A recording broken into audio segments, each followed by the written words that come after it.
Hello everyone, welcome back to your favourite channel magnet brains. मैं हूं शिप्रा तिवारी और यहाँ पर आपको बिल्कुल फ्री एजुकेशन प्रोवाइड कराया जाता है मेरे बच्चों, ताकि आप अपने लाइफ में बहुत अच्छा कुछ कर सके। सो आज की कहानी जो मुझे सुनानी आप सुनेंगे अपनी और सिर्फ अपनी शिप्रा मैम की जबानी बच्चों। और आज हम पढ़ने वाले हैं क्या, द सेल मीडिएटेड इम्यूनिटी। बहुत ही शानदार, जबरदस्त, जिंदाबाद लेक्चर होने वाला है, प्लीज ध्यान से सुनना। और अगर आप क्वालिफाई करना चाहते हैं नीट, या आप बनना चाहते हैं IITian, आप जाना चाहते हैं आपके इंडिया के टॉप मेडिकल कॉलेज या IIT में, तो डेफिनेटली आप हमारी एक्सपीरियंस टीम को फॉलो कर सकते हैं। They are well trained faculties over here. यहाँ पर ये जो फैकल्टीज हैं ये आपको आपकी नैया पार लगाने में मदद करेंगे, और इनमें से एक मेंबर मैं हूं, तो आपको पता ही है कि मैं जो वादा करती हूं उसको निभाती जरूर हूं। सो बच्चों, आज हमें पढ़ना है द सेल मीडिएटेड इम्यूनिटी।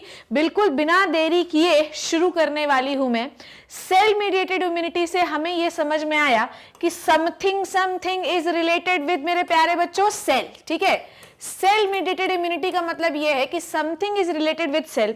तो जब आपको सेल कोई जो है क्या दे रही है, इम्यूनिटी, तो इसे हम कहते हैं सेल मीडिएटेड इम्यूनिटी। पर सेल मीडिएटेड इम्यूनिटी में सवाल यह है कि कौन सी सेल इम्यूनिटी आपको दे रही है। So the right answer is T cell. ठीक है, हमें यह पता है कि भैया सेल मीडिएटेड इम्यूनिटी में कौन इम्यूनिटी दे रहा है हमको, तो कौन दे रहा है, टी सेल आपको इम्यूनिटी दे रही है। क्लियर हो गई बात। So T cell giving the immunity. ठीक है, अब मैम यहां पर कहानी यह है कि और कोई सेल नहीं दे सकती क्या। हम लोगों ने पढ़ा कि बेसिकली, एक बार क्विक रिवीजन कराऊंगी इसका, तब आपको थोड़ा सा समझ में आ जाएगा। हम लोगों ने यह पढ़ा कि इम्यूनिटी में, ठीक है ध्यान से समझिएगा, हम लोगों ने यह पढ़ा कि इम्यून सिस्टम में वी हैव एक्वायर्ड इम्यूनिटी में हमारे पास दो प्रकार की सेल थी। एक थी एंटीजन प्रेजेंटिंग सेल, राइट, हम लोगों ने इम्यून रिस्पॉन्स में पढ़ा, और हम लोगों के पास एक थे लिम्फोसाइट। ठीक है, ये क्या है बच्चों, ये सिर्फ रिवीजन है। लास्ट क्लास में हम लोगों ने पढ़ लिया था। एंटीजन प्रेजेंटिंग सेल में हमें दो प्रकार की सेल्स पढ़नी थी। वन इज अ मैक्रोफेजेस, ठीक है, एक है मैक्रोफेजेस, और एक है बच्चों डेंड्राइटिक सेल्स। ठीक है, नेक्स्ट इज लिम्फोसाइट्स। जो होते हैं ये दो प्रकार के होते हैं।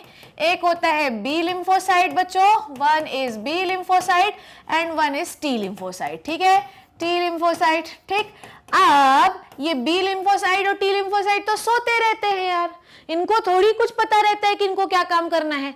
तो इनको कौन बताता है कि भैया तुम्हें जगना है, उठ जाओ, क्यों सोए बैठे हो। ठीक है, देखो क्या होता है कि जब भी कोई पैथोजन हमारे शरीर के अंदर घुसता है, तो वैसे तो इन्नेट इम्यूनिटी से जो हमें सेल्स मिले हैं, न्यूट्रोफिल, मैक्रोफेजेस, ये सब लड़ लेते हैं।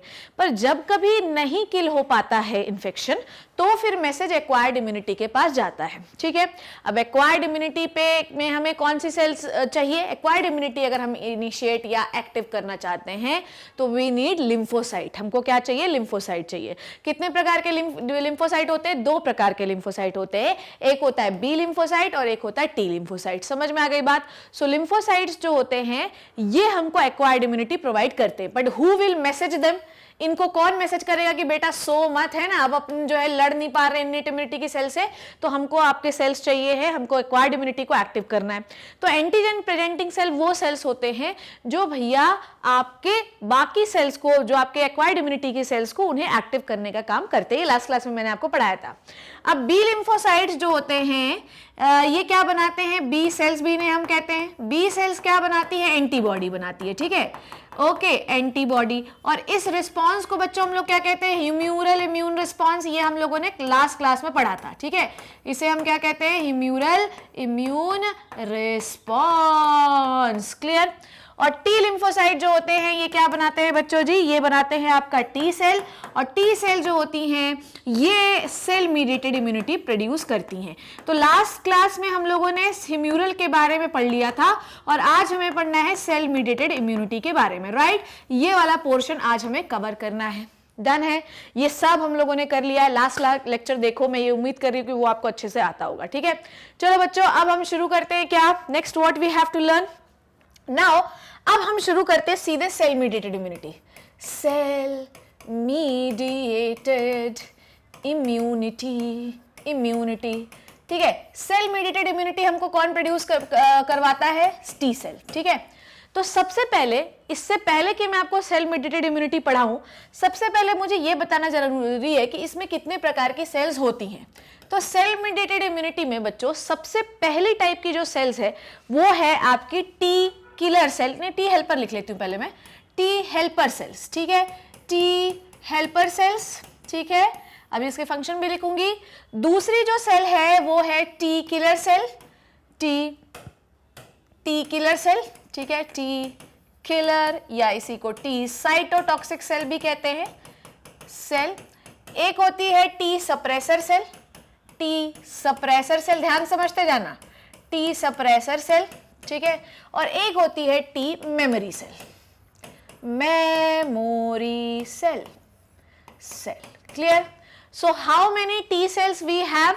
We have 4 types of T cell. ये समझ में आया ना आपको कि कभी कभी ऐसा होता है कि जब इन्फेक्शन आपके शरीर के अंदर घुसता है तो इन्नेट इम्यूनिटी में जो सेल्स पाई जाती हैं वो आपकी बॉडी को प्रोटेक्ट नहीं कर पाती। मेरी बात क्लियर हुई आपको?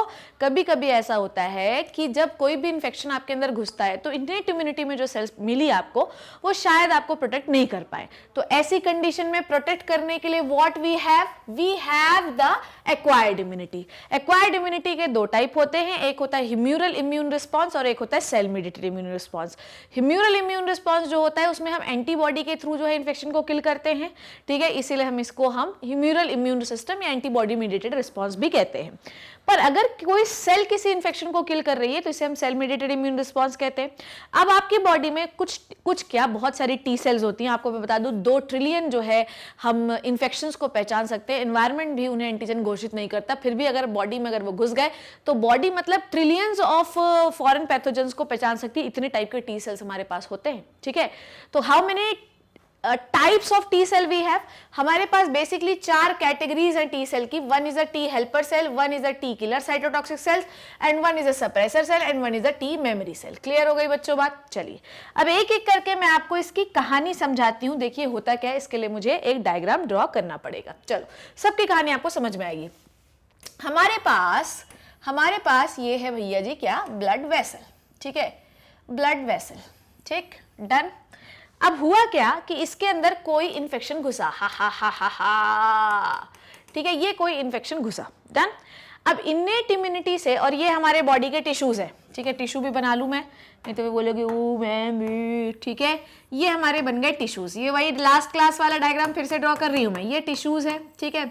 अब हमारे ब्लड में कोई इन्फेक्शन घुसा, ठीक है। अब इन्नेट इम्यूनिटी वाले जो है इनको किल नहीं कर पा रहे हैं, ठीक है, ये घुसे हुए हैं, ठीक है, ये घुसे हुए हैं और इन्नेट इम्यूनिटी वाले इन्नेट इम्यूनिटी की जो सेल्स हैं इन्हें किल नहीं कर पा रहे हैं, ठीक है। अब क्या होगा? अब यहां पर आपको एक और डायग्राम बनाना पड़ेगा, ठीक है। क्या बनाना पड़ेगा बच्चों जी? डायग्राम बनाना पड़ेगा, ठीक है। अब क्या होगा, ध्यान से सुनो, ध्यान से देखो, ये है आपके लिम्फोसाइट, लिम्फ नोड, ठीक है, ये क्या है आपके लिम्फ नोड। लिम्फ नोड में क्या प्रोड्यूस होता है? लिम्फ होता है, ठीक है। अब ध्यान से समझना, यहां पर आपके बहुत सारे टी सेल्स अभी बैठे हुए हैं, रेड कलर से तो टी सेल नहीं बना रही, यहां पर आपके बहुत सारे टी सेल सो रहे हैं, ठीक है, सो रहे हैं, आराम कर रहे हैं, अभी इनको कोई काम नहीं मिला है तो ये आराम से सो जा रहे हैं, ला ला ला ला ला ला ला ला। हमारे पास जीवन में अभी आराम के अलावा कुछ नहीं है, तो ये हमारे टी सेल सो रहे हैं। तो बेटा जी बाजू में कौन सो रहे हैं? बाजू में एक और को सुला दो, और इन बाजू का नाम क्या हो गया? इनका नाम हम रख देते हैं कि ये है बी सेल, ठीक है। तो लिम्फ नोड में आपके बी सेल और टी सेल दोनों सो रहे हैं, राइट। तो लिम्फ नोड में आपके बी सेल और आपके टी सेल दोनों सो रहे हैं, ठीक है, सो रहे हैं, सो रहे हैं, सो रहे हैं, सारे सो रहे हैं आराम से, कोई दिक्कत नहीं, ये सब सोए जा रहे हैं, ठीक है। अभी इनको कुछ नहीं हुआ। इन्नेट इम्यूनिटी की जो सेल है वो इन पैथोजेंस को नहीं मार पा रही है, पैथोजन की किलिंग नहीं हो पा रही है। अब क्या होगा भैया जी? अब क्या होगा भैया जी? अब आपकी इम्यूनिटी में एक विशेष प्रकार का सेल आएगा जिसे हम कहते हैं एंटीजन प्रेजेंटिंग सेल, ठीक है, एंटीजन प्रेजेंटिंग सेल, ठीक है, बहुत ही बुरा बना दिया एंटीजन प्रेजेंटिंग सेल, ये बन गई आपकी एंटीजन प्रेजेंटिंग सेल, एपीसी। अब आपको लास्ट क्लास थोड़ा रिवाइंड करना पड़ेगा। मैंने आपको पढ़ाया कि एंटीजन प्रेजेंटिंग सेल्स जो होती है इनके ऊपर एक रिसेप्टर होता है बच्चों जी, ठीक है, जिसे आप कहते हैं MHC2, ठीक है। एंटीजन प्रेजेंटिंग सेल के ऊपर एक रिसेप्टर होता है जिसे आप कहते हैं MHC2, ठीक है। तो लिख लो MHC2, मेजर हिस्टोकम्पैटिबिलिटी 2, ठीक है। ये हर एंटीजन प्रेजेंटिंग सेल के ऊपर होता है। एंटीजन प्रेजेंटिंग सेल कौन सी? मैक्रोफेजेस और आपकी डेंड्राइटिक सेल। ये जो इन्फेक्शन है जो यहाँ घुसा हुआ है, ये इनको कैसे पता चलेगा कि यहाँ इन्फेक्शन घुसा हुआ और हमको यहाँ आना है? ठीक है, तो इनको हम कैसे एक्टिव करेंगे? मैसेज इनको कहाँ तक जाएगा, कैसे जाएगा? तो ये एक बहुत बड़ी कहानी है। क्लियर हो गई इतनी बात? इसमें आई डोंट थिंक सो कोई कंफ्यूजन होगा। अब क्या हुआ वो ध्यान से सुनो। हुआ ये कि आपका जो इन्फेक्शन है वो किसके अंदर चला गया? वो जो इन्फेक्शन है वो इस एंटीजन प्रेजेंटिंग सेल ने खा लिया। ला आजा मैं तुझे खा लूं। ठीक है, ये इन्फेक्शन को एंटीजन प्रेजेंटिंग सेल ने खा लिया। अब ऐसा क्यों किया ये अब आपको समझना है। एंटीजन प्रेजेंटिंग सेल का नाम में ही काम छुपा है बेटा, है ना? प्रेजेंट कर रही है वो एंटीजन को। तो इसने क्या किया, पहले तो इसको पीस पास दिया, ठीक है, इसने पूरे परखच्चे उड़ा दिए इसके, और उसके बाद इसके एंटीजन के पार्टिकल ये MHC2 रिसेप्टर में लेके बैठ गई। समझ गए? We have a cell called as antigen presenting cell. Antigen presenting cell जो है वो ब्लड में गई, उसने क्या किया, पैथोजन को पकड़ा, पैथोजन को ग्राइंड किया, पैथोजन को खा लिया। उसके बाद एंटीजन के टुकड़ों को इसने कहाँ रिप्रेजेंट किया? सरफेस के ऊपर रिप्रेजेंट किया। ठीक है, अब क्या करेगी वो ध्यान सुनो। तो ये पकड़ लिया। एंटीजन प्रेजेंटिंग सेल जो होती हैं इनको हम क्या कहते हैं? Brain of immunity. ये याद रखना, क्योंकि नीट में ये सवाल कभी आया हुआ है, मुझे याद नहीं आ रहा कौन सा ईयर पर आया है।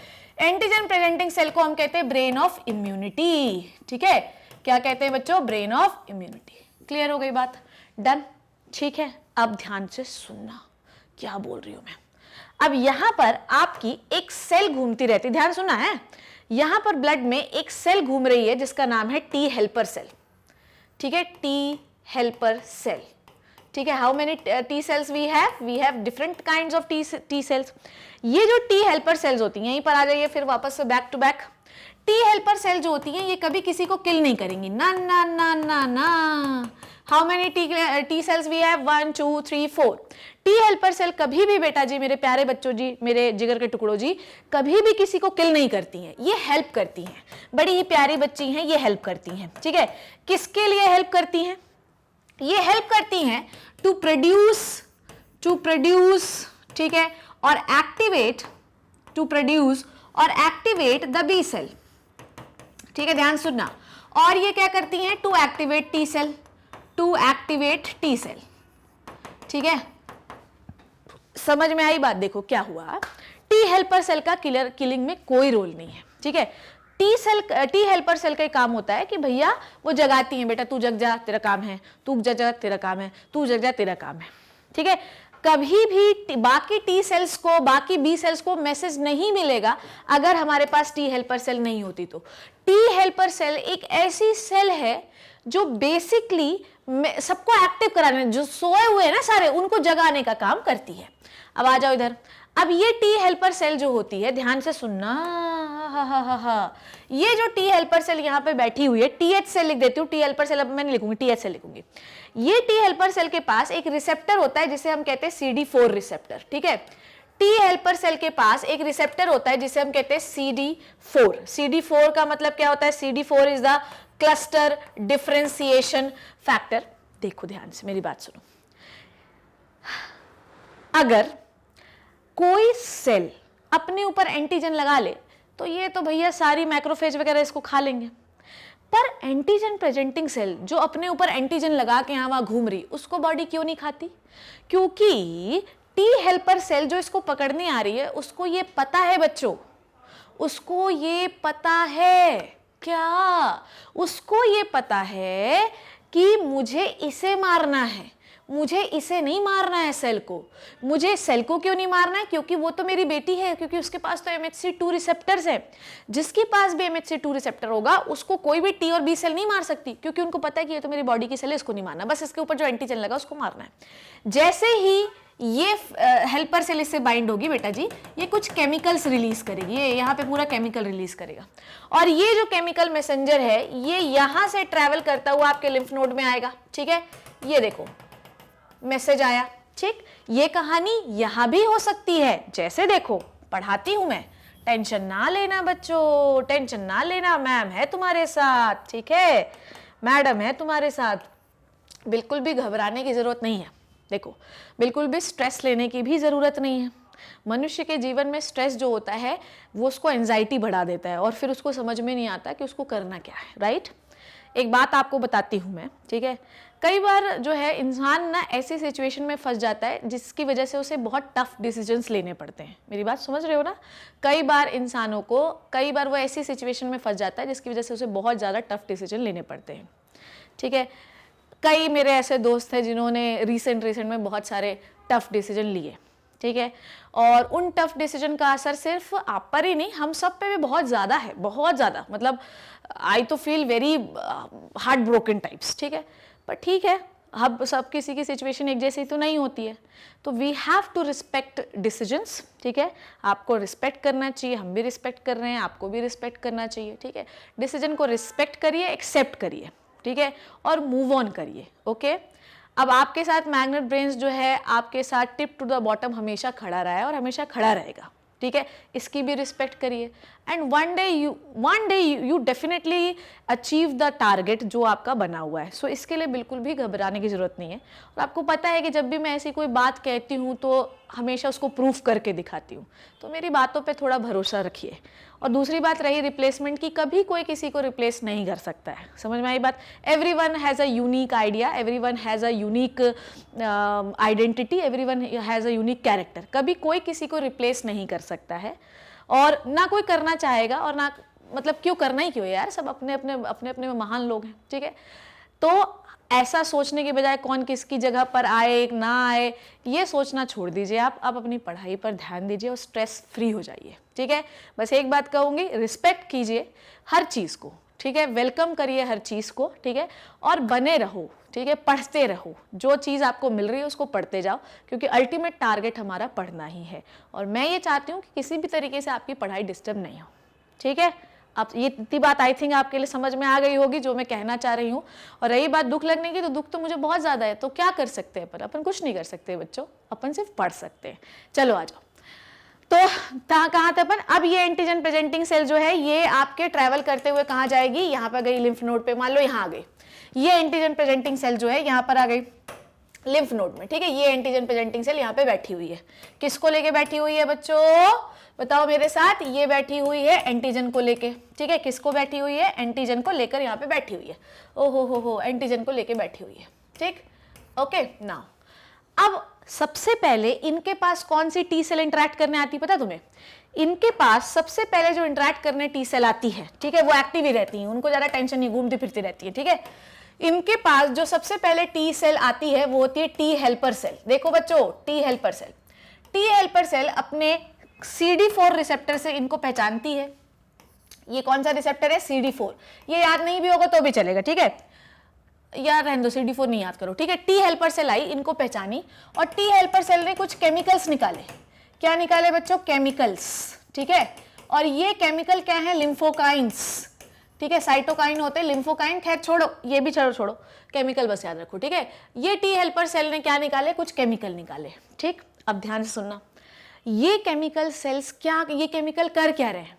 ये केमिकल उन सोई हुई टी सेल्स को जगा देंगे जो इस इन्फेक्शन को मारने के लिए सुटेबल है। देखो, we have trillions of T cells, isn't it? हमारे पास बहुत सारे टी सेल लिम्फ नोड में पड़े हुए। पर क्या हर टी सेल इस इन्फेक्शन को मारने के लिए अप्रोप्रिएट है बच्चों? बताओ मुझे, हर टी सेल इस इन्फेक्शन को मारने के लिए अप्रोप्रिएट है? The answer is no. तो ये जो केमिकल है ये उन टी सेल्स को जगा देता है जो टी हेल्पर सेल से निकल रहा है, जो इसको मारने के लिए अप्रोप्रिएट है।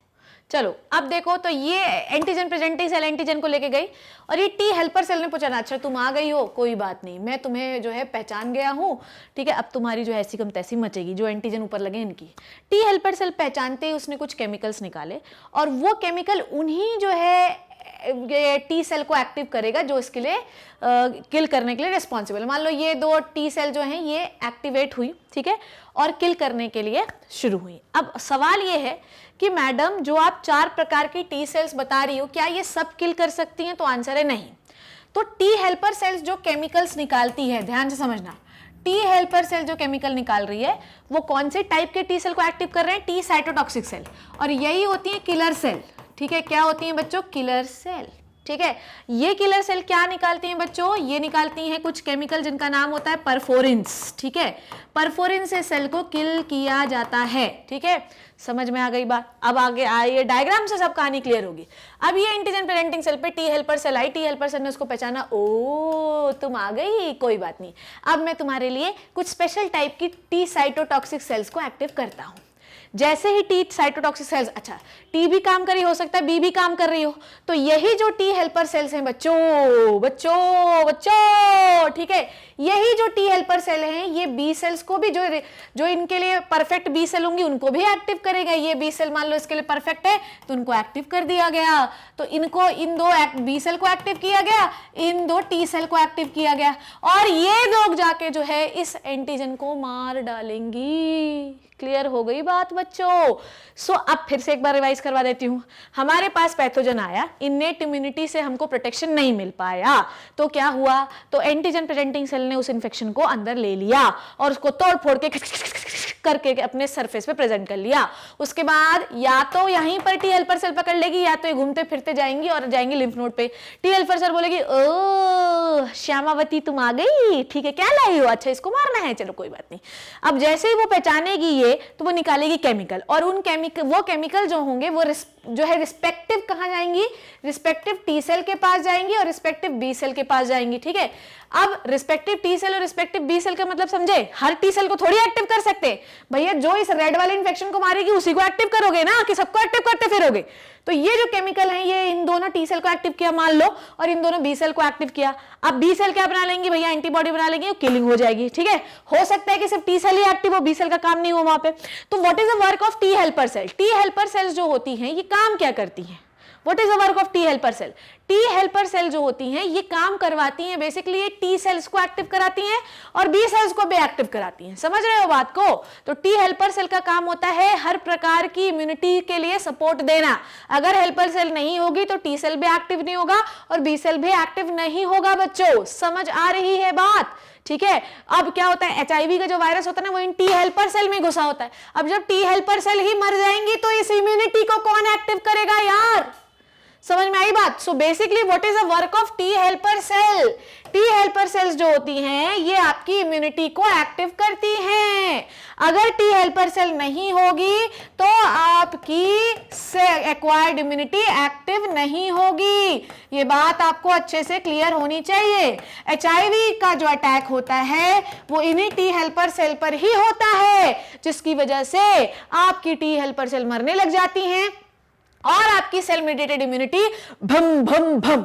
सेल मेडिएटेड इम्यूनिटी जो होती है ये जनरली इन्फेक्शन, उस इन्फेक्शियस सेल को ही मार देती है। समझ रहे हो, सेल मेडिएटेड इम्यूनिटी, जैसे कि मैं इसी डायग्राम से समझाती हूं। मान लो बच्चों, मान लो ये पैथोजन इस सेल के अंदर घुस जाते, ओ हो, ठीक है, इस सेल के अंदर घुस जाते, तो ये टी हेल्पर सेल जो होती ये केमिकल निकाल कर टी साइटोटॉक्सिक सेल को यहां पर लेके आती, और ये जो टी साइटोटॉक्सिक सेल हैं ये क्या करेंगी, ठीक है, ये टी साइटोटॉक्सिक सेल, ये जो यहां बैठी हुई है, हा, ये टी साइटोटॉक्सिक सेल क्या निकालेंगी, ये निकालेंगी परफोरेंस। क्या निकालेंगी, परफोरेंस, और ये सेल को फाड़ देंगे। ठीक है, क्या कर देंगे, ये पहले छेद बनाएगी तो बाहर का जो पानी है सेल का बाहर से अंदर की ओर आने लगेगा, सेल धीरे धीरे फूलने लगेगी और बर्स्ट हो जाएगी। तो बेसिकली हम सेल मेडिएटेड इम्यूनिटी से उन सेल्स को ही मार देते हैं जिसके अंदर इंफेक्शन घुसा हुआ होता है। और इंफेक्शन को कैसे मारेंगे, by the antigen presenting cells. Clear, मजा आया। So what is the work of cell mediated immunity, cell mediated immunity generally intracellular pathogens को मारने के लिए काम में आती है। ठीक है, जितने भी खतरनाक इंफेक्शन होते हैं वो अपने आप को बचाने के लिए सेल के अंदर घुस जाते हैं। पर ये cell mediated immunity T helper cell की सहायता से, टी हेल्पर सोचते होती है हाँ कुछ सेल का शेप अलग सा लग रहा है, चलो हम टी सेल को बताते हैं। वो तुरंत उस सब्सिक्वेंट टी सेल्स को एक्टिव किया और टी सेल्स को एक्टिव करने के बाद, टी साइटोटॉक्सिक सेल्स को एक्टिव करने के बाद यहां लेके गया और सेल को ही मार दिया। अब ये टी साइटोटॉक्सिक सेल इसी को क्यों मारी, किसी और को क्यों नहीं मारी, क्योंकि टी टी साइटोटॉक्सिक सेल्स जो होती हैं वो नॉर्मल सेल को नहीं मारती, क्योंकि नॉर्मल सेल के ऊपर एक रिसेप्टर होता है जिसे हम कहते हैं MHC1। जैसे एंटीजन प्रेजेंटिंग सेल के ऊपर था MHC2, वैसे ही नॉर्मल हर न्यूक्लिएटेड सेल्स जो आपकी बॉडी की हैं उनके पास होता है MHC1 रिसेप्टर। MHC1 रिसेप्टर की वजह से टी साइटोटॉक्सिक सेल अगर इसके पास आती तो इसको कभी भी नहीं मारती, क्योंकि इसके ऊपर ही जान जाती कि ओह ठीक है तो ये मेरा है, इसको नहीं मारना है। पर टी हेल्पर सेल बोल रही कि सेल का शेप चेंज हो गया है तो इसको मारो। तो इसी तरीके से जो टी सेल्स होती हैं वो कौन मेरा है और कौन नहीं है मेरा उसको पहचान जाती है। ठीक है, तो नॉर्मल सेल को ये कभी भी नहीं मारेगी, क्योंकि सेल का शेप नॉर्मल और MHC1 एंटीजन है तो नहीं मारेगी। पर अगर सेल का शेप चेंज हो गया है, सेल का शेप चेंज हो गया है, ठीक है, और इन MHC1 के ऊपर क्या लगे हुए हैं, एंटीजन लगे हुए हैं, तो डेफिनेटली ये इसको मार सकती है। क्लियर हुई इतनी बात? I know this diagram is little गचपच, पर अभी इस डायग्राम की जरूरत है नहीं आपको, बस मैंने समझाने के लिए बताया। क्या बताया? ब्लड के अंदर इन्फेक्शन है, उसको खा लिया एंटीजन प्रेजेंटिंग सेल में, लेके गए लिम्फ नोड में हेल्पर सेल ने पहचाना, हेल्पर सेल ने subsequent T cell B cell active कर दिया और वहां पर उसकी किलिंग हो गई। अगर सिर्फ टी सेल एक्टिव हुई तो सेल को जो है एंटीजन को किल कर दिया जाएगा। अगर मान लो कि टी हेल्पर सेल ये बोल रही है कि ये वाला सेल मुझे इन्फेक्टेड लग रहा है, ठीक है, तो वो लिम्फ नोड से पकड़ के किसको लाएगी? टी साइटोटॉक्सिक सेल, उस सेल को ही मार दिया जाएगा जिसके अंदर इन्फेक्शन है। ये हेल्पर सेल कभी भी इस नॉर्मल सेल को फॉरन डिटेक्ट नहीं कर सकती, क्योंकि इसके ऊपर एक स्पेशल रिसेप्टर होता है जिसको कहते हैं MHC1। एंटीजन प्रेजेंटिंग सेल के ऊपर होता है MHC2 और इसके ऊपर होता है MHC1। अब बहुत सारे बच्चों को बोल रहे लग रहा होगा मैम ये MHC क्या है? MHC is a major histocompatibility complex. ठीक है, अब मेजर हिस्टो देखो इसके बारे में थोड़ा सा पढ़ा देती हूं। ठीक है, आपको बता दूं सेल मेडिएटेड इम्यूनिटी आपको पता है खत्म हो चुकी है। चलो देखो, नॉर्मल सेल के ऊपर एक रिसेप्टर होता है जिसे हम कहते हैं MHC1। ठीक है, MHC1, ठीक है, MHC1 या इसी को हम कहते हैं मेजर हिस्टोकंपैटिबिलिटी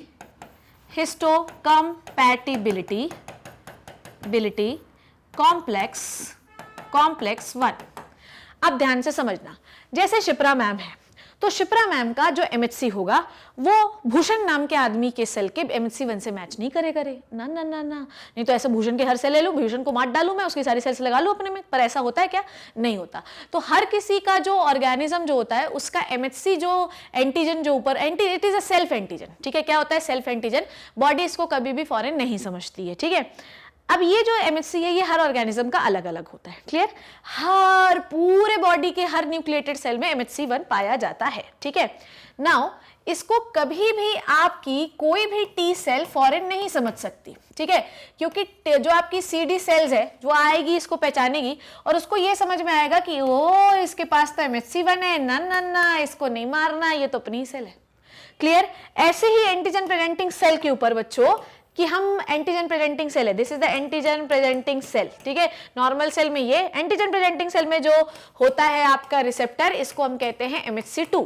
ठीक है, क्या कहते हैं इसको हम? MHC2। ठीक है, अब ये MHC2 क्या करते हैं? इन्फेक्शन को ऐसे पकड़ के रखे रहते हैं। ठीक है, और जैसे ही टी साइटोटॉक्सिक सेल इसके ऊपर आती है, जैसे ही आ गई हूं मैं, और जैसे ही ये इन्फेक्शन को पहचानती है, ये धर इन्फेक्शन को यहीं किल कर देती है। तो पर वो cell normal antigen presenting cell को नहीं मार सकती वो, क्योंकि उसके ऊपर कौन सा रिसेप्टर है? MHC2। तो APC के ऊपर होता है MHC2, हर APC के ऊपर होता है, और इसके ऊपर होता है MHC1, जिसकी वजह से आपका इम्यून सिस्टम अपनी सेल्स को तो नहीं मार सकता, पर जब कभी आपका इम्यून सिस्टम कंफ्यूज हो जाता है, गड़बड़ हो जाता है, तो वो अपनी सेल को मारने लगता है और ऑटो इम्यून डिजीजेस कॉज होती है। क्लियर हुआ? सो अब मैं आपको एक बार समराइज करती हूं और आपको यहाँ पे बताती हूँ। तो टी साइटोटॉक्सिक सेल्स क्या रिलीज करती हैं? इनको हम किलर सेल्स कहते हैं। ये इन्फेक्टेड सेल्स के ऊपर या बैक्टीरिया के ऊपर परफोरिन्स निकालते हैं। ठीक है, बहुत सारे और केमिकल्स निकालते हैं जिससे सेल फट जाती है, बैक्टीरिया फट जाता है। टी सेपरेसर सेल क्या करती है? ठीक है, ये सप्रेस करती है। ठीक है, suppress the activity of T cytotoxic cell. अब कभी कभी ऐसा होता है कि टी साइटोटॉक्सिक सेल कुछ ज्यादा एक्टिव है, हो सकता है कि वो अपनी ही सेल को मार दे, मेरी बात समझ रहे हो। कभी कभी ऐसा होता है कि टी साइटोटॉक्सिक सेल्स जो होती हैं वो बहुत ज्यादा हाइपर एक्टिव हो जाती हैं और हो सकता है कि वो अपनी ही सेल्स को मार दें।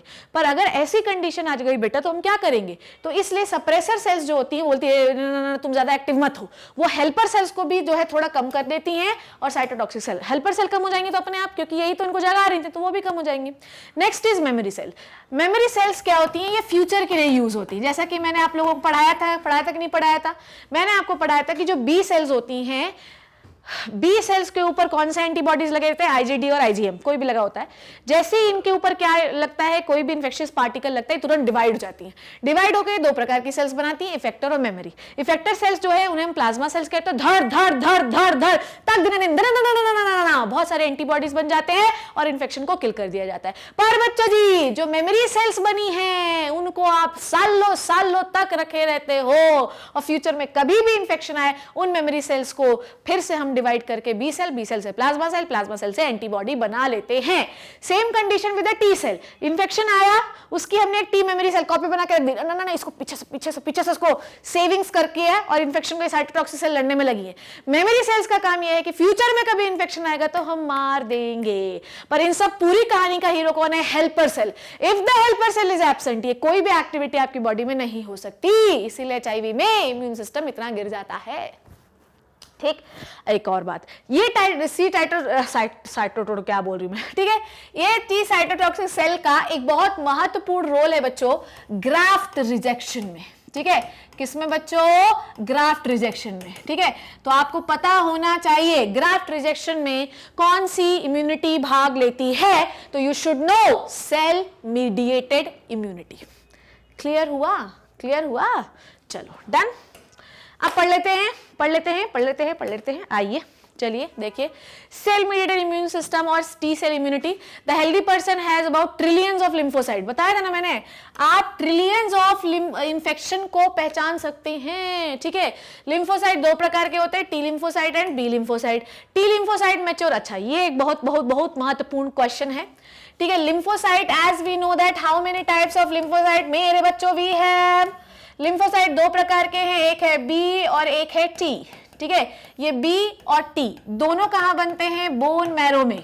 ठीक है, अब ये टी और बी पूरा नहीं लिख रही हूं, कहां बनते हैं बच्चों, बोन मैरो में। ठीक है, पर जो टी लिम्फोसाइट होता है बोन मैरो में, टी लिम्फोसाइट जो होता है, ये टी लिम्फोसाइट बोन मैरो से कहां जाता है, थाइमस में।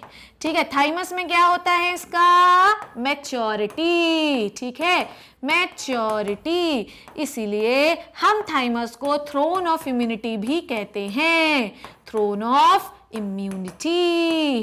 डन है बच्चों जी, done. So T lymphocyte mature in thymus, this immunity is called as T cell immunity। ठीक है, आगे बढ़े। T cell play important role in the effector and regulatory। ठीक है, सेम कंडीशन जैसे बी सेल में हमने पढ़ा था कि दो प्रकार के बी सेल होते हैं, वैसे टी सेल भी दो प्रकार के होते हैं। टी सेल कौन से होते हैं बच्चों, ध्यान से देखना, टी सेल इफेक्टर कौन से होते हैं, टी सेल वो इफेक्टर, टी सेल का मतलब होता है इफेक्टर, टी सेल मतलब वो टी सेल्स होते हैं जो सेल्स को ही मार देते हैं जिसके अंदर इंफेक्शन होता है। ठीक है, और रेगुलेटरी क्या होते हैं, रेगुलेटरी जो होते हैं ये जो कि इंक्रीज और सप्रेस कर सकते हैं, जैसे कि टी साइटोटॉक्सिक सेल जो है ये है इफेक्टर टी सेल, जबकि T suppressor cell, T helper cell, ठीक है, टी मेमोरी सेल, ये क्या है आपकी रेगुलेटर सेल। मेमोरी भी नहीं भी हो गई, ये दोनों तो रेगुलेटर सेल्स है। ठीक है, तो जो आपकी टी सेल की एक्टिविटी को बढ़ाए घटाए उसको हेल्प करे वो होती है रेगुलेटरी फंक्शंस वाली, जैसे टी हेल्पर सेल और सप्रेसर सेल, जबकि T cytotoxic cell effector cell है, वही इफेक्टिवली पैथोजन को किल करती है। ठीक है, टाइप्स ऑफ टी सेल, आइए इसके बारे में भी देख लेते हैं हम लोग। टी सबसे पहले is the T helper cell, one of the most important. यार टी हेल्पर सेल का फंक्शन आपको याद रखना है। ठीक है, ये मिटा रही हूं मैं। चलो बच्चों, T helper cells are the most numerous T cell. ठीक है, they produce growth factor to stimulate the B cell proliferation and differentiation and also stimulate the antibody production by the.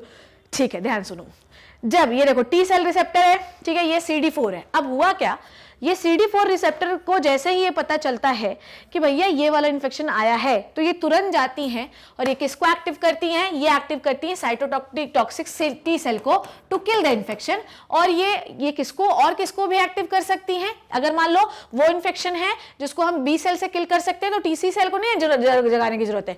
T helper cell किसको जगाएंगी, and किसको जगाएंगी बच्चों, ये जगाएंगी आपकी B cell को, ठीक है, किसको जगाएंगी, बी सेल्स को। समझ में आ रही बात। तो टी हेल्पर सेल्स जो होती हैं ये दोनों काम कर सकती हैं। ये या तो टी सेल्स को जगाएंगी, तू उठ रे, तेरे को तुझे मारना है। अगर टीसी सेल को नहीं मारना है तो वो सब्सिक्वेंट बी सेल वाली को उठा लेंगी, तेरा वाला आया है, तेरा वाला, इसको मारना है तुझे, तू कहां घूम रही है। तो टी हेल्पर सेल का काम होता है to release the chemical and to activate the particular B cell to make the antibody and kill the infection, और to activate the T cytotoxic cell to kill the infection और infectious cell। तो T helper cell का role ये होता है, ठीक है। आगे बढ़े, T cytotoxic cell, देखो मेरे बच्चों क्या हुआ। तो सबसे पहले क्या हुआ, ये एंटीजन प्रेजेंटिंग सेल है, ध्यान से सुनना। Antigen presenting cell lymph node में गई, उसने टी हेल्पर सेल ने उसको पहचान लिया। एंटीजन प्रेजेंटिंग सेल के ऊपर क्या लगा हुआ है, एंटीजन प्रेजेंटिंग सेल के ऊपर लगा हुआ है पैथोजन, डन है। तो इस एंटीजन प्रेजेंटिंग सेल के ऊपर क्या लगा हुआ है, पैथोजन। इस पैथोजन को कौन पहचान रहा है, हेल्पर जो है इसने क्या निकाले, केमिकल्स, साइटोकाइंस निकाले, केमिकल्स निकाले। ये केमिकल कहां गए, सब्सिक्वेंट बी और टी सेल्स के पास।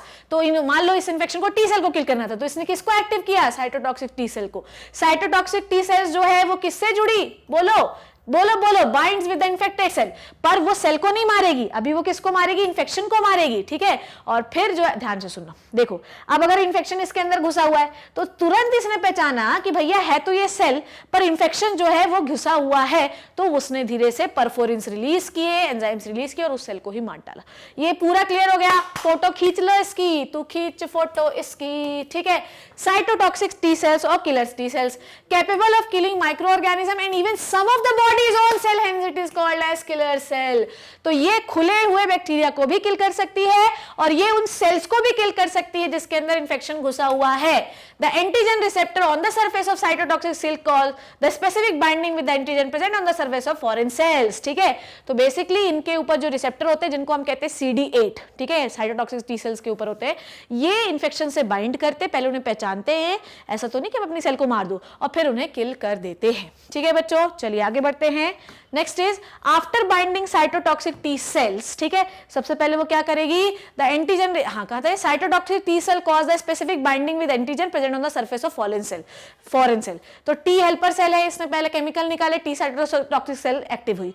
फिर ये इन्फेक्शन वाली सेल है, इन्फेक्शन वाली सेल्स के ऊपर जो है आपकी MHC क्लास 1 होता है, MHC हर सेल के ऊपर MHC क्लास 1 रिसेप्टर होता है।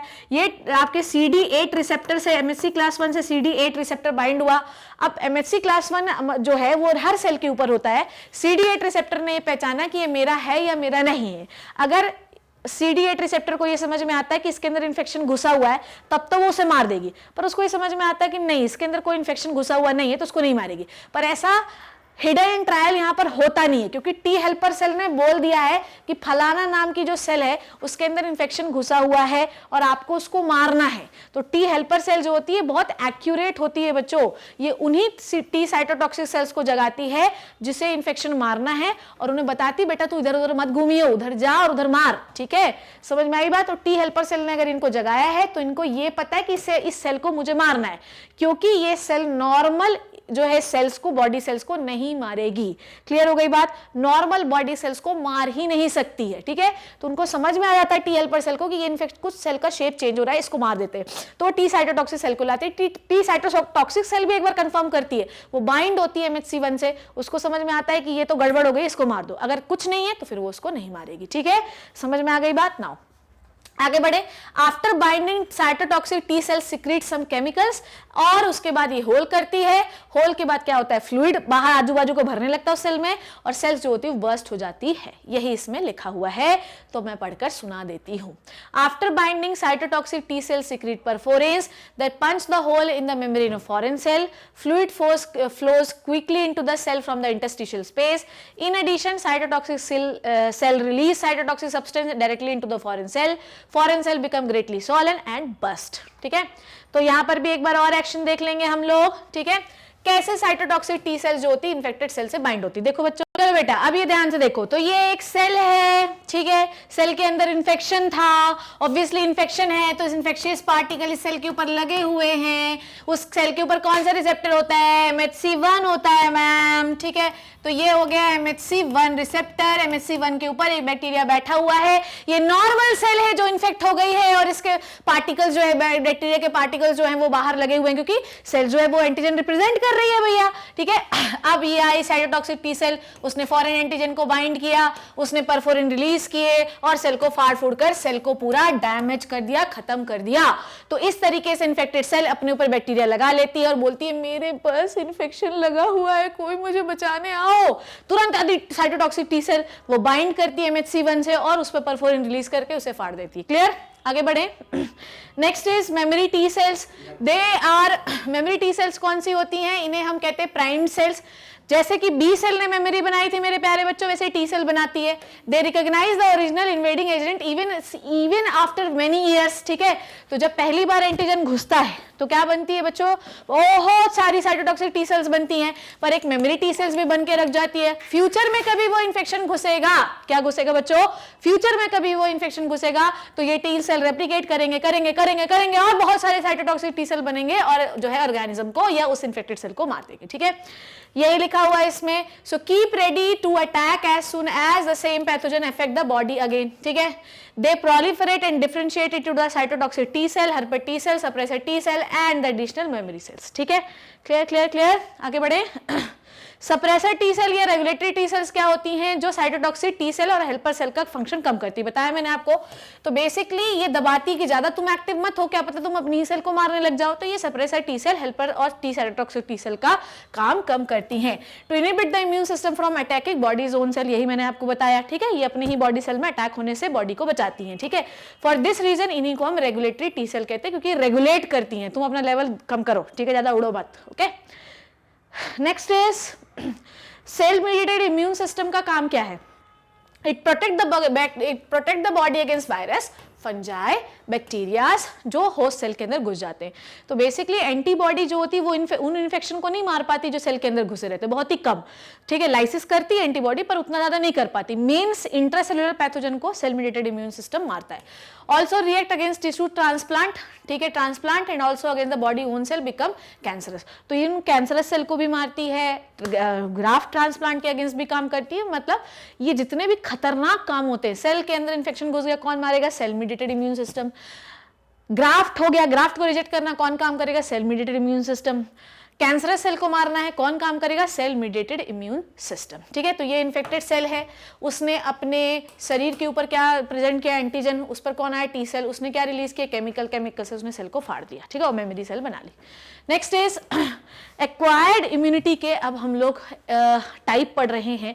एक और क्लासिफिकेशन आपको प्रॉपरली पढ़ना है। अभी हमने क्या पढ़ा कि बेसिकली इम्यूनिटी के दो प्रकार होते हैं, एक होती है ह्यूमरल इम्यूनिटी, एक होती है सेल मीडिएटेड इम्यूनिटी। ठीक है, अब हम लोग पढ़ रहे हैं एक्वायर्ड इम्यूनिटी के कितने टाइप होते हैं।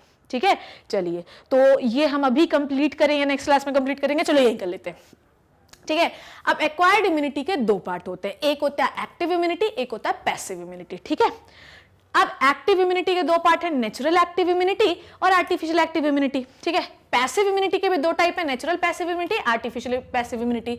अब बच्चों जी, it is very important, acquired immunity के दो टाइप कौन कौन से, ह्यूमरल इम्यूनिटी और एक्वायर्ड इम्यूनिटी, इनेट इम्यूनिटी और एक्वायर्ड इम्यूनिटी। ठीक है, एक बार पूरा क्लासिफिकेशन मैं आखिरी में बना दूंगी, टेंशन ना लेना। ठीक है, जब इम्यूनिटी खत्म करूंगी तो एक बार पूरा रिवाइज करा दूंगी। ओके, अब इसको पढ़ना शुरू करते हैं। तो एक्वायर्ड इम्यूनिटी के दो टाइप है। अभी पूरा जब मैं इस लेक्चर को खत्म करूंगी तो मैं एक बार पूरा फ्लो चार्ट बना दूंगी, आप लिख लेना।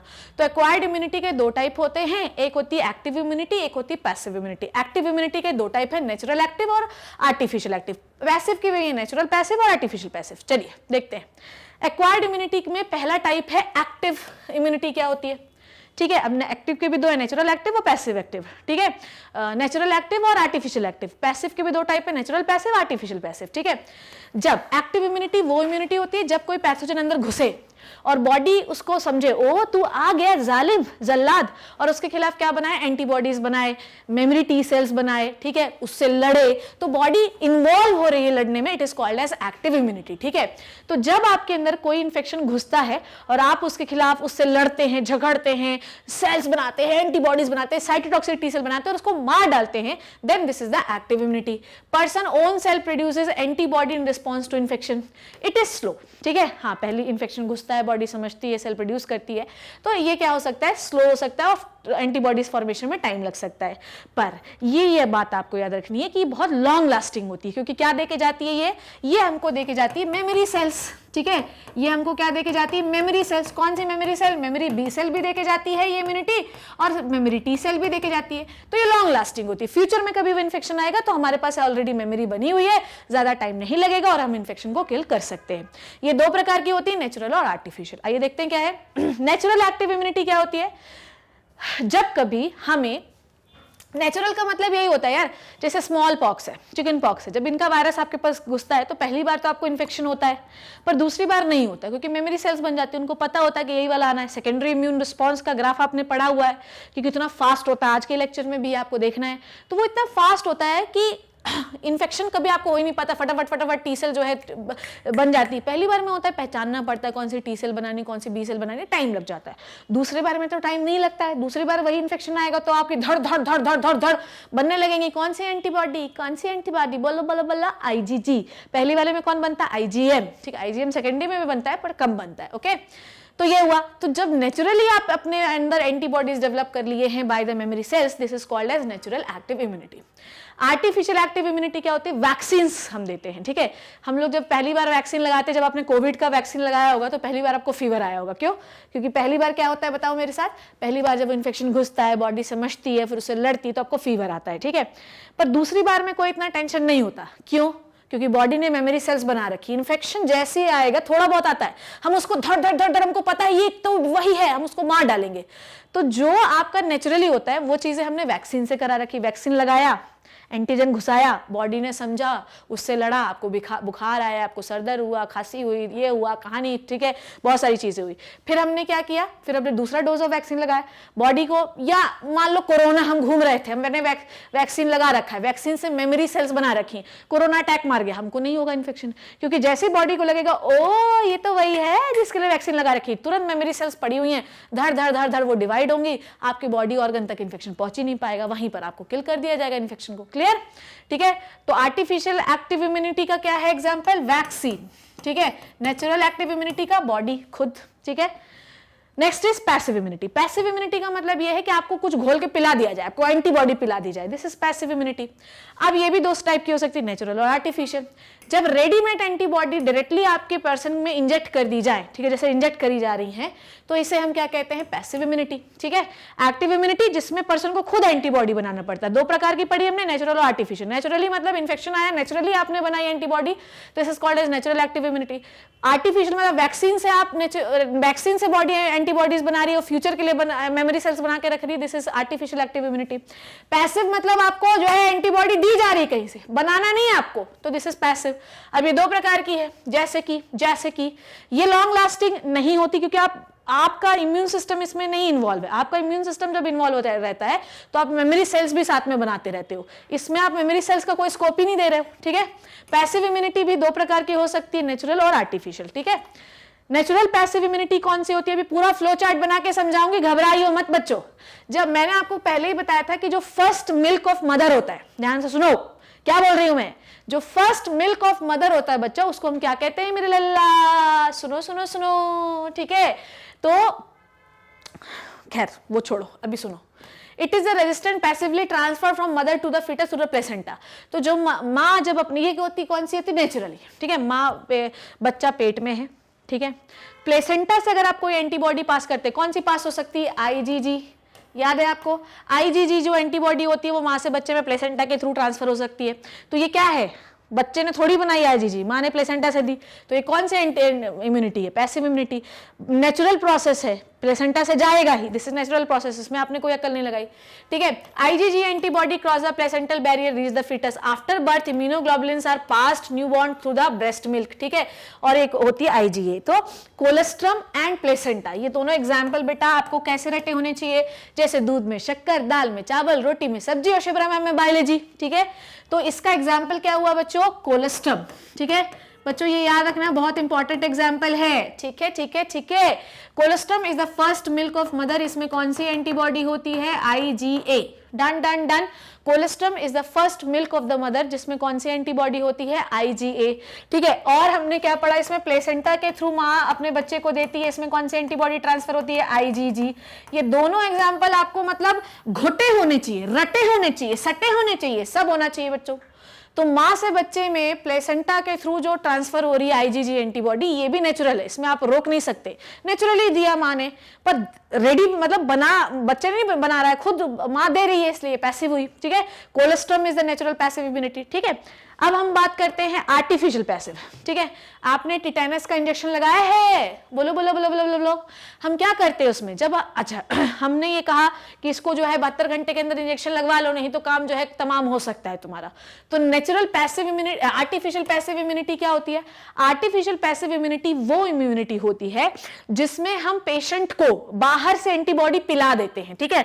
और इसमें नेचुरली कोई ट्रांसफर नहीं होगा, माँ से बच्चे में नहीं आएगा, आपको बाहर से लगाना पड़ेगा, जैसे कि एंटी टिटेनस का इंजेक्शन। टिटेनस के जब बैक्टीरिया घुसता है, क्लॉस्ट्रिडियम टिटेनाई, तो आपके बॉडी में इंफेक्शन होने के चांस रहते हैं, तो हम तुरंत एटीएस घुसा देते हैं, रेडीमेड एंटीबॉडीज घुसा देते हैं, ताकि क्लॉस्ट्रिडियम को मारा जा सके अंदर बिना किसी टेंशन के। तो ये होती है artificial passive immunity. It is the resistance passively, it is resistance passively, इसमें डिजीज के लिए रेजिस्टेंस हम पैसिवली ट्रांसफर करते हैं by the administration of antibody. देखो, जिससे एडमिनिस्ट्रेशन ऑफ हाइपर इम्यून सीरा, सीरा का मतलब सीरम होता है, सीरम, हम एंटीबॉडी का सीरम जो है दे देते हैं।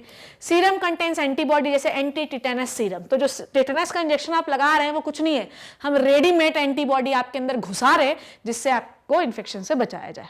क्लियर। अब मैं आपको बच्चों जी पूरा स्टार्टिंग से, इम्यूनिटी इज ओवर, अब मैं आपको एक इम्यूनिटी का फ्लो चार्ट बनवा देती हूँ, ठीक है। Don't go with the hand writing, क्योंकि आपको पता है कि मैं बहुत ही भयंकर लिख देती हूँ, ठीक है।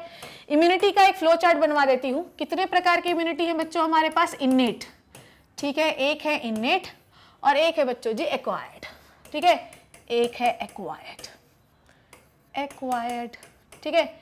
इन्नेट के अंदर हम क्या पढ़ते हैं, barriers. So I don't think so कि इसमें मुझे ज़्यादा कुछ बताने की जरूरत है, physical barrier, cellular barrier, physiological barrier. तो इसमें हम अलग अलग प्रकार के साइटोकाइन बैरियर पढ़ते हैं, जो हमने पढ़ा। एक्वायर्ड इम्यूनिटी के बच्चों जी दो प्रकार के हैं, ठीक है। एक है आपका ह्यूम्यूरल या एंटीबॉडी मीडिएटेड, ठीक है। ओके, नाउ इसके अंदर हमने क्या पढ़ा, ठीक है। अब हमने एक सेकेंड, हमने ये पढ़ा, ध्यान से सुनो सुनो सुनो सुनो सुनो सुनो सुनो। हाँ, तो एक्वायर्ड का, इन्नेट और एक्वायर्ड दो ही तो इम्यूनिटी, हाँ ठीक है। चलो, तो एक्वायर्ड इम्यूनिटी के हमने दो क्लासिफिकेशन पढ़े हैं, ठीक है। तो एक ये वाला पढ़ा है, एक ये वाला पढ़ा है, और एक सेल मीडिएटेड, ये हमने कवर किया है। इसको हम, इसके अंदर कौन कौन सी सेल पढ़े हमने, टी साइटोटॉक्सिक सेल, ठीक है, T helper cell, T suppressor cell, T memory cell, ये पढ़ा हमने। और इसमें हम लोगों ने क्या पढ़ा बच्चों, बी सेल्स के बारे में, डन। फिर हमने क्या पढ़ा बच्चों, एक्वायर्ड इम्यूनिटी का एक और क्लासिफिकेशन, ये भी पढ़ लें। खैर इसको पढ़ने की जरूरत है, तो ऑलरेडी हमने बना रखा है, इसके एग्जाम्पल यहाँ पे लिख लेते हैं। टाइप्स ऑफ एक्वायर्ड इम्यूनिटी, दो क्लासिफिकेशन हमने पढ़े, दो टाइप की इम्यूनिटी, इन्नेट और एक्वायर्ड। एक्वायर्ड का एक मैंने पढ़ा है सेल मीडिएटेड और ह्यूम्यूरल, और एक मैं पढ़ा रही हूँ ये एक्टिव इम्यूनिटी में मैं दो प्रकार के पढ़ाई, नेचुरल और आर्टिफिशियल। तो नेचुरल में ह्यूमन बॉडी सीधे लिख देती हूँ, ह्यूमन बॉडी जो नेचुरली काम करती है वो थी नेचुरल एक्टिव इम्यूनिटी, ठीक है। आर्टिफिशियल एक्टिव इम्यूनिटी क्या होती है, वैक्सीन, ठीक है, क्या होता है वैक्सीन, इसका एग्जाम्पल हुआ। नेचुरल पैसिव इम्यूनिटी हम लोगों ने क्या पढ़ा बच्चों, पढ़ा प्लेसेंटा से कौन सी एंटीबॉडी, आईजीजी, ठीक है। और हमने पढ़ा कोलेस्ट्रम में कौन सी एंटीबॉडी पढ़ी, आईजीएम, डन। आर्टिफिशियल में हमने क्या पढ़ा, एंटी सीरम, और इसमें हमने कौन सा सीरम पढ़ा एग्जाम्पल में, एंटी टिटेनस सीरम। ये सारे इम्यूनिटी डन, ठीक है बच्चों। So immunity we have done done done done done done done done done. Active और पैसिव इम्यूनिटी में अंतर देख लो।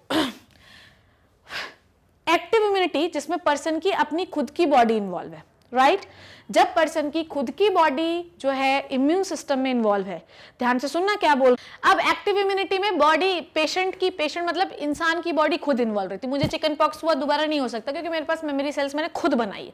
मुझे भूषण ने नहीं आकर बोला लो मैडम मेमोरी सेल्स बना लो, नहीं मैंने खुद बनाई है ना, तो ये हुई एक्टिव इम्यूनिटी। पर अगर भूषण ने मुझे चम्मच में दे दिया, मैडम लो वैक्सीन पी लो, वैक्सीन लगा लो, तो मुझे भूषण ने दिया है एक पैथोजन, एक फॉरेन एजेंट दिया। अल्टीमेटली देखो ध्यान से, वैक्सीन भी एक टाइप की एक्टिव इम्यूनिटी है, पर वो क्या है आपकी आर्टिफिशियल एक्टिव इम्यूनिटी, ठीक है। और जो हम खुद डेवलप करते हैं वो नेचुरल एक्टिव इम्यूनिटी है। पैसिव में क्या होता है कि बाहर से आपको एंटीबॉडी पिला दी जाती है, जैसे कि मदर मिल्क पैसिव इम्यूनिटी हुआ, टिटेनस का इंजेक्शन पैसिव इम्यूनिटी हुआ, तो हमको अंदर कुछ बनाने की जरूरत नहीं, हमको बाहर से मिल गया। पर ये लॉन्ग लास्टिंग नहीं होती क्योंकि इसमें मेमोरी नहीं बनती है। It is developed when the antibody produced in other organism are injected into the person to the counteract antigen such as snake venom, ठीक है। हम लोग क्या जो सांप के जहर के लिए एंटीडोट्स बनाते हैं वो सीधे पिला देते हैं एंटीबॉडीज, ठीक है। नाउ इट प्रोवाइड जो है ये हमको रिलैक्स, उस समय तो बीमारी हो जाएगी पर लॉन्ग लास्टिंग इफेक्ट है। इसका लॉन्ग लास्टिंग इफेक्ट नहीं है, इसके कोई साइड इफेक्ट नहीं, इसके साइड इफेक्ट हो सकते हैं। ये लॉन्ग लास्टिंग, वो लॉन्ग लास्टिंग नहीं है। क्लियर हो गए बच्चों। So this is the difference between active and passive immunity. Now अब मैं आपको, हालांकि मैं आपको पढ़ा चुकी हूं पर फिर एक बार पढ़ाती हूं, इम्यून सिस्टम, इम्यून रिस्पॉन्स कितने प्रकार का है ये पढ़ा चुकी हूं मैं, ऑलरेडी डन हो चुका है हमारा ये। फिर भी देखो, प्राइमरी इम्यून रिस्पॉन्स और सेकेंडरी इम्यून रिस्पॉन्स। जब हमको कोई पैथोजन घुसता है, ध्यान से सुनना, जब भी हमारे शरीर में, कहाँ गया यार, जब भी हमारे शरीर में बच्चों कोई पैथोजन घुसता है तो बॉडी उसके खिलाफ रिस्पॉन्स करती है, ठीक है। हम लोगों ने पढ़ा है कैसे रिस्पॉन्स करती है, इन्फ्लामेशन होता है, फीवर होता है, ठीक है। तो दो प्रकार का होता है, एक होता है प्राइमरी इम्यून रिस्पॉन्स, एक होता है सेकेंडरी इम्यून रिस्पॉन्स, ठीक है। तो जब आपको पैथोजन काउंटरएक्ट करता है, ये पढ़ा चुकी हूं मैं, पहली बार जब आपको पैथोजन काउंटरएक्ट करता है तो बॉडी धीरे धीरे समझती है क्या हो रहा है, उसके खिलाफ एंटीबॉडी बनाती है, ठीक है, और उसके से लड़ती झगड़ती है और आपको बुखार आता है। पर यहां पर जो एंटीबॉडी सबसे पहले बनी वो है आईजीएम। आईजीएम याद रखिएगा, प्राइमरी, ये कहलाता है आपका प्राइमरी इम्यून रिस्पॉन्स। ये क्या है मेरे बच्चों, this is the primary immune response, ठीक है। ये क्या है बच्चों, this is primary immune response, ठीक है। अब क्या हुआ, यही पैथोजन यहां पर दोबारा काउंटरैक्ट किया, तो अब क्या हुआ, अब अगर ऐसा होगा तो हम लोगों ने यहां पर क्या बना रखा है, मेमोरी सेल्स। हमने यहां पर क्या बना लिए बच्चों, मेमोरी सेल्स, जिसकी वजह से ये रिस्पॉन्स जो है ये कुछ ऐसा होगा। आपको पता है कि सेकेंडरी इम्यून रिस्पॉन्स में प्रोटेक्शन बहुत ज्यादा होता है और ये बहुत भयंकर भी होता है, ठीक है। यहां पर जो एंटीबॉडी बनती है सबसे ज्यादा वो होती है आईजीजी। ऐसा नहीं है आईजीएम नहीं बनेगी, आईजीएम भी बनेगी, ठीक है। तो सेकेंडरी इम्यून रिस्पॉन्स जो होता है वो बहुत तगड़ा होता है, बहुत फास्ट होता है, इन्फेक्शन फैलने के चांस नेग्लिजिबल होते हैं। ये इम्यून रिस्पॉन्स थोड़ा कम होता है, इसलिए इसमें इन्फेक्शन या सिम्टम आपको दिखाई देते हैं, इसमें नहीं दिखाई देंगे आपको बहुत ज्यादा, ठीक है। तो जब आप वैक्सीन का फर्स्ट डोज लगाते हैं तो आपको बड़ा बुखार आता है, दूसरे में क्यों नहीं आता, क्योंकि ऑलरेडी हमने मेमोरी सेल्स बना रखे हैं और जैसे ही आप वैक्सीन का दूसरा डोज लेते हैं वैसे ही बॉडी समझती है फिर तो फॉरेन है, ठीक है, और धड़ाधड़ इसको मारो, ठीक है, और तुरंत मार के एलिमिनेट कर देती। तो बहुत ज्यादा वो आपका वो नहीं होता, आपका इम्यून सिस्टम इतना स्ट्रांग होता है, आपका इम्यून रिस्पॉन्स इतना अच्छा है। This is secondary immune response. So after an initial contact with an antigen no antibodies present for the period of several days. जब इन्फेक्शन घुसता है तो बहुत समय तक आपके पास कोई एंटीबॉडी है ही नहीं, ठीक है, जिसकी वजह से एंटीबॉडी धीरे धीरे धीरे धीरे धीरे धीरे अपना नंबर बढ़ाती जाती है, ठीक है। पहली एंटीबॉडी जो प्राइमरी इम्यून रिस्पॉन्स में बनती है वो होती है आईजीएम, ठीक है। डन हो गई बात, आईजीजी भी बनती है पर बहुत कम बनती है, okay. This is called as primary immune response. हमेशा याद रखना कि पहली एंटीबॉडी जो बनती है वो होती है आईजीएम, उसके बाद आईजीजी बनेगी, ठीक है। सेकेंडरी इम्यून रिस्पॉन्स में क्या होता है, मेमोरी सेल्स जो होती हैं प्राइमरी इम्यून रिस्पॉन्स के बाद वो बनी हुई रखी रहती हैं, चाहे बी सेल की मेमोरी सेल्स हो चाहे टी सेल की मेमोरी सेल्स हो, दोनों की मेमोरी सेल्स बैठे आराम से सोती रहती हैं। एवरी न्यू एनकाउंटर, जैसे ही वो इन्फेक्शन दोबारा आता है, ठीक है, ये मेमोरी सेल्स धड़ा धड़ धड़ा धड़ धड़ा धड़ धड़ा धड़ अपने अंदर प्रोलिफरेशन करती हैं, ठीक है, और प्रोलिफरेट करके क्या बना लेती हैं, बहुत सारे इफेक्टर टी सेल, बहुत सारे effector B cell. Effector B cell क्या बनाने लगता है, एंटीबॉडी, और इफेक्टेड टी सेल इन्फेक्शन को किल करने लगती है। इसे आप कहते हैं बूस्टर रिस्पॉन्स। तो आपको पता होना चाहिए कि जो आपका वो होता है, क्या नाम से, सेकेंडरी इम्यून रिस्पॉन्स को बूस्टर इम्यून रिस्पॉन्स भी कहते हैं। During a primary response consist mainly IgG antibody, ठीक है, क्या, हाँ, ठीक है, एक सेकेंड, ना यहाँ पर प्राइमरी, यहाँ पर एम होगा, ठीक है, प्राइमरी इम्यून रिस्पॉन्स में आईजीएम इम्यून, एक second, during primary immune response and consist mainly of IgG antibodies, more intense responses, ना ये प्राइमरी नहीं बच्चों, ये आईजीजी तो सही लिखा हुआ है, IgG is okay, IgG is okay, यहाँ पर सेकेंडरी होगा, ठीक है, ये अब सही सेंटेंस है। During secondary immune response and consist mainly IgG antibodies, ये बहुत इंटेंस होता है, इसे हम सेकेंडरी इम्यून रिस्पॉन्स कहते हैं। एंटीबॉडीज जो सेकेंडरी इम्यून रिस्पॉन्स में होती हैं, ये बहुत हायर एफिनिटीज में बनती है। तो पहले में देखो कितनी कम बनी, IgM है, ये IgG है, दूसरे में IgM तो उतनी बनी, पर IgG को देखो कितनी जोर से बन गई, ठीक है। तो सेकेंडरी इम्यून रिस्पॉन्स में IgG का नंबर बहुत ज्यादा होता है, ठीक है। अब हम बात करते हैं लाइन ऑफ डिफेंस, ठीक है, मतलब जितनी भी टाइप की आपने इम्यूनिटी पढ़ी, मेरे बच्चों ध्यान से सुनो, जितने भी प्रकार की आपने इम्यूनिटी पढ़ी है उसको किस कैटेगरी में हम रखते हैं। सबसे पहले फर्स्ट लाइन ऑफ डिफेंस, जब पैदा होते ही जो आपको इम्यूनिटी मिलती है, जैसे बैरियर्स, ये होते हैं फर्स्ट लाइन ऑफ डिफेंस, ठीक है, जैसे फिजिकल बैरियर, फिजियोलॉजिकल बैरियर। उसके बाद जब हम सेकंड लाइन, इनेट इम्यूनिटी में आपको एक और बैरियर मिलता है जैसे साइटोकाइन्स बैरियर, ये होता है सेकंड लाइन ऑफ डिफेंस, और एडेप्टिव इम्यूनिटी पूरा थर्ड लाइन ऑफ डिफेंस में मिलती है। फर्स्ट लाइन में कौन से barrier, physical barrier, physiological barrier, second line of defence में साइटोकाइन बैरियर, सेलुलर बैरियर, ठीक है, और थर्ड लाइन ऑफ डिफेंस में पूरी एक्वायर्ड इम्यूनिटी। इसको नहीं भी याद रखोगे तो भी कोई टेंशन। अब आइए आपकी एनसीईआरटी हम लोग पढ़ ले। When a host is exposed to the antigen, which may be in the form of living or dead microbes or other protein, antibodies are produced in the host, this type of immunity is called as active immunity. जब कोई pathogen, कोई allergen, कोई साबुन, soda, तेल, जिससे भी आपको allergen है, जो बॉडी जिसको फौरन समझती है, उसके खिलाफ वो एक्शन करती है, this is called as active immunity. Active immunity slow होती है, ठीक है, और उसको टाइम लगता है एंटीबॉडी बनाने में, मेमोरी बनाने में, पर वो लॉन्ग लास्टिंग होती है। पर अगर injecting microbes deliberately during immunization, जब हम वैक्सीन के थ्रू किसी डेड माइक्रो ऑर्गेनिज्म के अंदर, आपके शरीर के अंदर लगाते हैं, तो बॉडी जो होती है वो उस इन्फेक्शन को पहचानती है और अपने अंदर जो है धीरे धीरे क्या बना लेती है, एंटीबॉडी। ये भी एक प्रकार की एक्टिव इम्यूनिटी है, पर इसको हम क्या कहते हैं, आर्टिफिशियल एक्टिव इम्यूनिटी, ठीक है। व्हेन रेडीमेड एंटीबॉडीज डायरेक्टली आपको पिला दिया जाए, it is called as passive immunity, ठीक है। ये देखो एक्टिव इम्यूनिटी और पैसिव इम्यूनिटी का फायदा क्या है। एक्टिव इम्यूनिटी आपको लॉन्ग लास्टिंग इफेक्ट तो देती है, पर इमीडिएट आपको बचाने के लिए एक्टिव इम्यूनिटी काम नहीं आती, उसके लिए आपको पैसिव इम्यूनिटी को फॉलो करना पड़ता है, नहीं तो आदमी मर जाएगा, ठीक है। जैसे कि कोलेस्ट्रम, फर्स्ट मिल्क, जिसमें कौन सी एंटीबॉडी होती है, IgE, to protect the infect, ये भी कैसी इम्यूनिटी है, पैसिव, पर कैसी, नेचुरल पैसिव इम्यूनिटी, ठीक है। Fetus also receive some antibodies from their mother through the placenta, ये भी कैसे, नेचुरल पैसिव इम्यूनिटी। कौन सी एंटीबॉडी, कौन सी एंटीबॉडीज, IgG। कोलेस्ट्रम में कौन सी एंटीबॉडी, IgA, ठीक है। तो ये हो गए कुछ एग्जाम्पल पैसिव इम्यूनिटी के, मैंने आपको टाइप भी बता दिया, ठीक है। सो बच्चों, today we have completed the immunity, ठीक है। आज हम लोगों ने इम्यूनिटी पूरा खत्म कर लिया। आज हम लोगों ने सेल मीडिएटेड इम्यून रिस्पांस के बारे में पढ़ा, ठीक है, और आज हमने एक और क्लासिफिकेशन किया एक्वायर्ड इम्यूनिटी का, जिसमें मैंने आपको पढ़ाया कि acquired immunity can be of two type, active and passive, ठीक है। अब एक्टिव दो प्रकार की, natural active and passive active, natural active and artificial active. Natural active immunity में आपने पढ़ा ह्यूमन का खुद का response towards the natural pathogen. Artificial active immunity में आपने पढ़ा वैक्सीन के बारे में, ठीक है, जिसमें वैक्सीन आप डाल देते, बॉडी उसको फौरन समझती है, एंटीबॉडी बनाती है और एक मेमोरी बना लेती है। भविष्य में कभी नेचुरल पैथोजन वही वाला आ गया जिसका आपने डेड माइक्रो ऑर्गेनिज्म वैक्सीन के तौर पर लगाया था, तो बॉडी उसको मार देगी, ठीक है। फिर हमने पढ़ा पैसिव, जब आप किसी को एंटीबॉडी पिला देते हैं तो ये भी होती नेचुरल, माँ से बच्चे में प्लेसेंटा के थ्रू जाना कोई antibody which is the IgG is a natural passive immunity.